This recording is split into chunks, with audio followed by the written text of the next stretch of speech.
Fellas, the basketball has been basketballing. The opening week of the NBA season has just been great. It's been cathartic. It's been really competitive. There's been a lot of competitive games.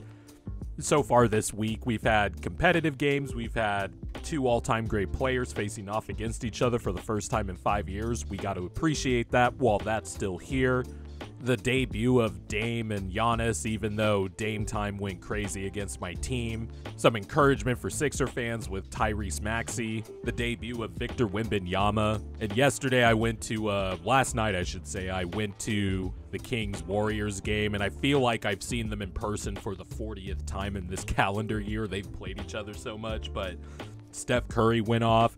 While the game was like in timeouts and halftime and stuff, I was watching League Pass on my phone, saw the 3 straight Luka Doncic triples. That was going on while the Kings-Warriors was in the second quarter. I just couldn't take my eyes off the phone. I kept looking down, and every time Luka was making a crazy-ass 3, I was watching Nuggets-Grizzlies before the game started. I was watching Spurs-Rockets as well. I ended up switching over from Nuggets-Grizzlies to Spurs-Rockets, and that was crazy. Finished the game up last night when I got home.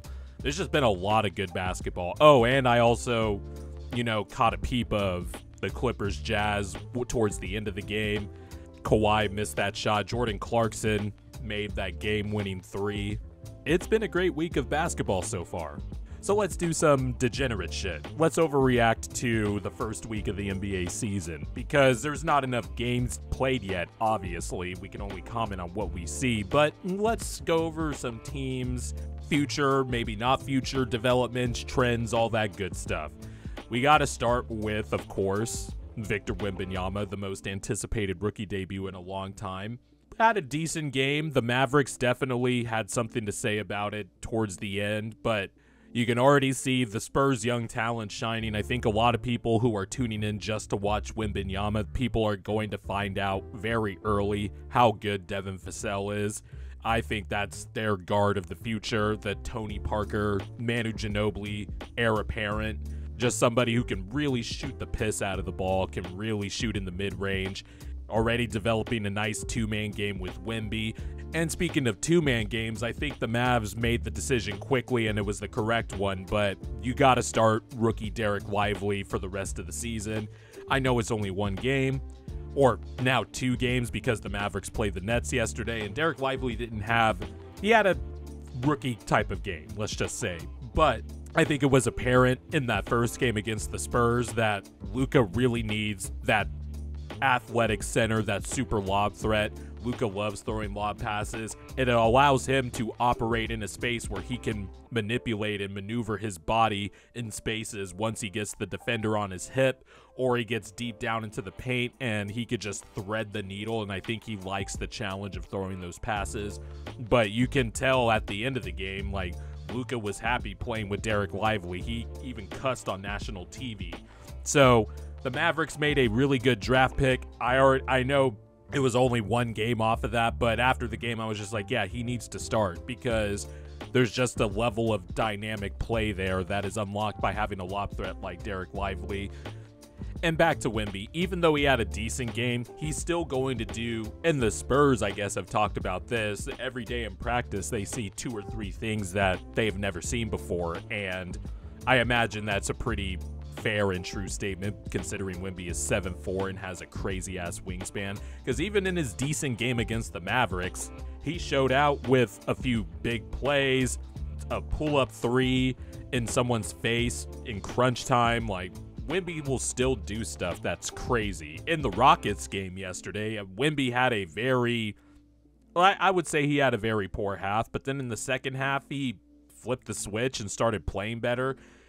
I was listening to Zach Lowe's recent podcast with Nekias Duncan, 2 very smart basketball minds, and Nekias brought up the point that maybe we should just prepare ourselves for the fact that maybe Wemby is as good as everybody said he was pre-draft. And if that's the case, because he's figured stuff out, he figures stuff out mid-game already in this young season, and if that's the case, then damn. Speaking of damn, Dame time in Milwaukee is flat out scary.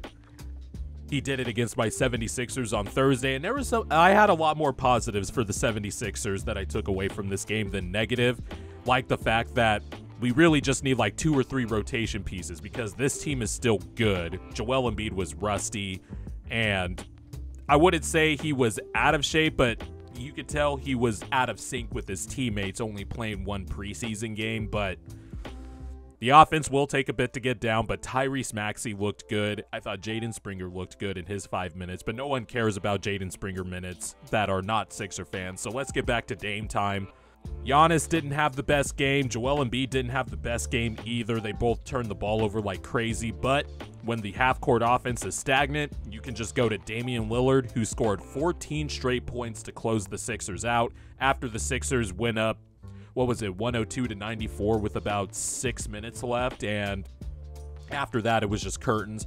The refs also fucking sucked down the stretch, and a lot of bullshit calls went against the Sixers, but Dame time did exterminate the Sixers in crunch time, and it's going to be interesting to see how this evolves as the year goes on, because maybe, and look, this is just a hypothesis, this is just a question that I want to posit to people, but there could be a chance that Dame just might be the better half-court option than Giannis in crunch time. Actually, just might flat out be the better offensive player. Giannis is an elite offensive player in his own right, but Damian Lillard can just create so much from the perimeter with his handle and his shooting and his ability to get to the rim. And there was a play in that game where Giannis was going in transition. The Sixers formed a wall, the classic defense against Giannis. Giannis kicked it out to Dame, who was trailing for a 3, and it was just like, oh, shit. You cannot do that against Giannis anymore. And Giannis might be the better player, but I think in terms of offense and half-court offense, the Bucks might, and they've talked about it, they're going to lean into Dame in crunch time. And that is a scary proposition. We had Kevin Durant and LeBron James facing off for the first time since Christmas Day in 2018, and 5 years is a long time. The last time these two faced off, Carmelo Anthony had his saga with the Rockets before he was ultimately, traded away. Dwayne Wade and Dirk Nowitzki were on the retirement tours. Zion was the most watched college athlete on the planet. Uncut Gems and Detective Pikachu came out in the movie theaters around that time. The United States still had a fuckboy for a president. It was the first year of the Sly Hooper YouTube channel. A lot has happened since these two had faced off last time, and it was great to see these two face off. Even though they didn't guard each other much in this game, they still went toe-to-toe down the stretch, exchanging buckets, game-time buckets, go-ahead bucket by LeBron. LeBron James, it's still incredible how much of a force he is when he's in transition or when he's going downhill off of a pick and roll. At age 39, man, in his year 21 season, he still is like more athletic than 90% of the league. Just incredible stuff. It was great seeing those two face off. The Nuggets, they're the Nuggets. Jokic is the best player on the planet. The Nuggets are going to have a high floor. They're going to win a lot of games. And when they struggle offensively like they did against the Grizzlies yesterday, they could still go to their Jokic-Murray two-man game and just out-execute a team for the last 5 minutes of the game. It's just, he's incredible. Jamal Murray's incredible. Aaron Gordon looks like he's going to take another step with another year of playing with this team. Just a really good team. I really don't think anyone in the West is better than this team. Yes, that includes the Suns. Yes, that includes the Golden State Warriors that I'm so high on. Yes, that includes the Lakers too. As evidenced on opening night, Anthony Davis cannot guard Jokic. Even though Anthony Davis is a really great player in his own right, Jokic just figures out whatever defensive matchup is put in front of him. And Anthony Davis cannot guard that man. And there lies the problem, that Jokic is just unsolvable. And as long as the Nuggets have him, I think they're coming out of the West. I did my video on the Magic. That team is giant as fuck.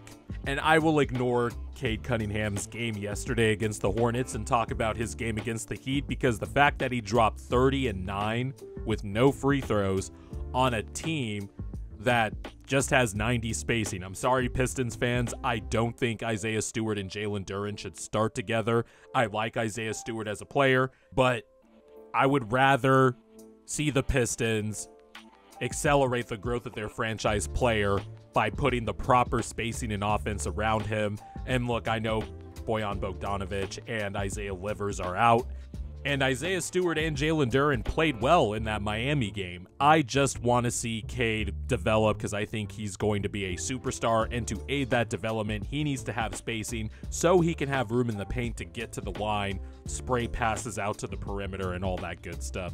I don't think Isaiah Stewart is ever going to be a good enough shooter to where defenses actually have to care about him, because even though Kevin Love was contesting some of Isaiah Stewart's shots, Kevin Love was about 2 feet deeper in the paint than a normal defender would be, because he knows he can take his time closing out to Isaiah Stewart because they're willing to live with it. And to me, when you're starting a 2-big lineup and it comes at the expense of your 5th overall lottery pick, Jaden Ivey, being sent to the bench, I just think that's malpractice, quite frankly, because you also need to develop Jaden Ivey because I think he can play off of Cade. But more importantly, that's your 5th overall lottery pick. You've got to develop him. And it's one thing if this team is a veteran team and, you know, you want to opt for a better player or a veteran to start ahead of Ivy. This team is still young. You need to aid the development of Cade, and Jaden Ivey is someone who can play off of Cade. Not only that, Jaden Ivey is dynamic in his own right, and for him to be benched so you could start a 2-big lineup,